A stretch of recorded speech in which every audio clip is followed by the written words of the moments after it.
Kita ketemu lagi dalam suasana yang santai tapi serius dan menarik ini. Kita akan membahas kali ini mengenai ada beberapa permintaan anak yang tidak mereka ucapkan. Di antaranya adalah satu, mereka ingin dicintai sepenuhnya hati oleh orang tuanya. Mungkin tanpa kita sadari sebagai orang tua, anak-anak itu ingin dicintai, disayangi sepenuh hati, dengan ketulusan, dengan benar-benar rasa yang membuat mereka nyaman. Lalu yang kedua adalah, jangan marahi dia di depan khalayak umum. Mungkin sering kita tidak menyadari memarahi anak di depan umum itu adalah sesuatu yang membuat dia malu, mentalnya menjadi down. Jadi sebelum kita memarahi anak, lihat dulu situasi dan kondisi keadaan di mana supaya kita jangan sampai memarahi anak di depan umum. Yang ketiga adalah, jangan bandingkan anak kita dengan abang, kalau dia punya abang, dengan adik atau dengan saudara-saudaranya. Karena itu adalah suatu hal yang membuat dia merasa tidak berarti, merasa dia bukan yang utama. Padahal anak adalah yang utama. Walaupun anak kita lebih dari satu, semua mereka adalah istimewa. Semua adalah mereka utama dalam hidup kita. Jadi anak tidak mau, walaupun dia tidak sampaikan, dia tidak ingin dia dibandingkan.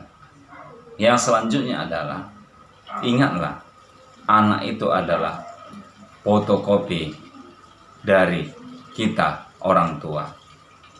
Apapun yang kita lakukan secara tidak langsung, itu yang ditiru anak.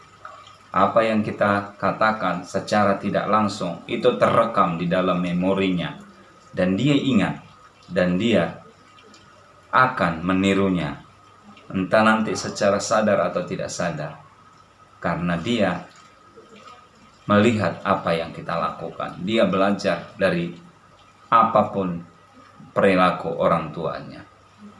Yang selanjutnya adalah, hari lepas hari dia makin bertumbuh, bertambah besar, dan juga pemahamannya semakin lebih luas.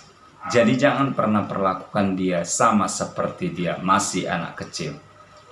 Harus beda perlakuan kita selalu kepada anak, karena perlakuan kepada orang yang baru lahir dengan yang mulai berjalan, dengan yang mulai sekolah, dengan yang nanti dia mulai lagi, artinya masuk SMP, SMA, dan selanjutnya, itu berbeda. Jadi jangan selalu kita anggap anak itu tetap seperti dulu. Perlakuan kita harus beda. Orang tua harus belajar memperlakukan anak sesuai dengan usianya. Selanjutnya adalah, biarkan anak itu mencoba sesuatu. Jangan kita batas-batasi, jangan kita larang-larang, jangan ini, jangan itu, jangan ambil ini, jangan ambil itu. Nanti dia menjadi anak yang penakut, anak yang tidak bisa membuat keputusan untuk dirinya sendiri. Biarkan dia mencoba sesuatu, dan izinkan. Baru kalau dia salah, beritahu kesalahannya, dan ajari bagaimana dia supaya tidak melakukan kesalahan lagi. Selanjutnya adalah, jangan pernah ungkit-ungkit kesalahannya. Setiap anak pasti pernah melakukan kesalahan, dan mungkin setiap hari kesalahannya bisa beberapa kali terjadi. Tetapi jangan pernah kita katakan, kau kemarin salah, tadi kau salah.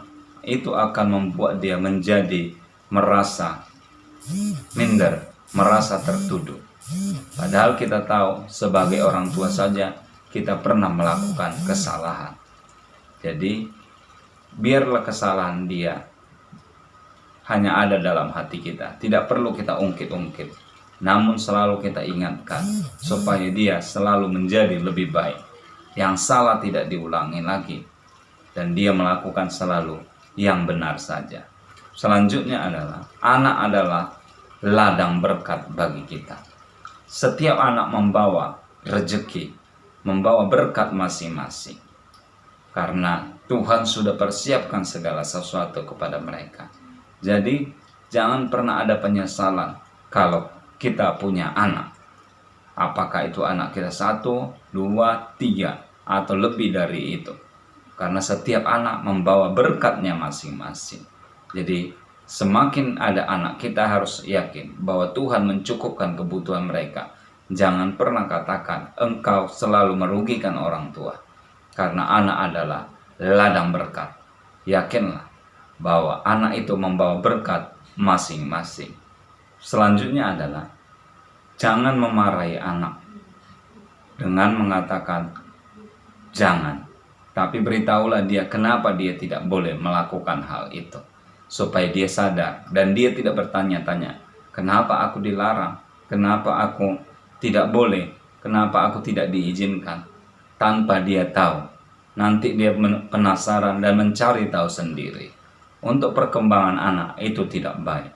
Jadi tak kala kita melarang, jangan lakukan ini, jangan lakukan itu, beritahu alasannya, beritahu akibatnya, jelaskan apa nanti konsekuensinya. Selanjutnya adalah, jangan mengatakan hal-hal yang buruk kepada dia. Contohnya, engkau anak tidak berguna, engkau nanti tidak berhasil, engkau selalu menyusahkan orang tua. Sebab apa?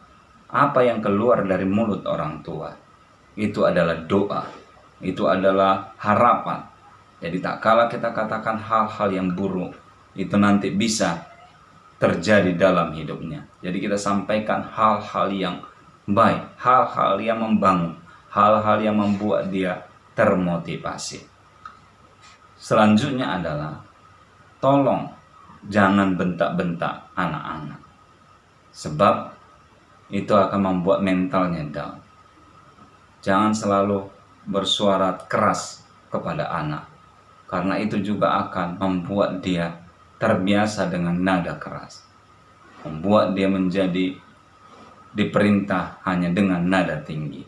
Buatlah hubungan yang senyaman mungkin dengan anak. Sampaikan kalau kita tidak suka dengan nada yang lemah lembut. Walaupun mungkin ini sulit, tapi kita belajar. Karena itulah harapan anak-anak. Selanjutnya adalah, jangan menyeret-nyeret anak-anak ke dalam masalah orang tua. Anak tidak mengerti apa-apa. Anak tidak tahu apa-apa tentang yang dihadapi orang tuanya. Baik dalam pekerjaan, baik dalam urusan lingkungan atau hal apapun. Biarlah anak jangan sampai dilibatkan untuk urusan orang dewasa. Biar anak hidup dalam dunianya sendiri, karena itu adalah memang bagiannya. Jangan pernah libatkan anak-anak. Hanya gara-gara artinya kita masih kesal dengan sesuatu, kita imbasnya kepada anak-anak. Anak-anak yang jadi korban. Itu tidak boleh. Dan yang terakhir adalah, anak-anak itu mengidolakan orang tuanya. Jadi mereka pasti selalu meneladani orang tuanya. Makanya mereka selalu sangat-sangat bergantung, sangat-sangat benar-benar mengandalkan orang tuanya. Mereka anggap orang tua adalah segala-galanya. Dan jangan kita rusak kepercayaan itu. Buat mereka percaya. Buat kita menjadi tempat mereka bercerita, menyatakan keluhan mereka, menyatakan keresahan hati mereka. Kita membuat mereka seperti sahabat. Orang tua harus bisa menjadi sahabat bagi anak-anaknya. Kita adalah semua orang tua. Dan anak itu adalah titipan Tuhan, bukan milik kita. Jadi tanggung jawab kita untuk menjaga, memelihara mereka. Semoga ini menginspirasi.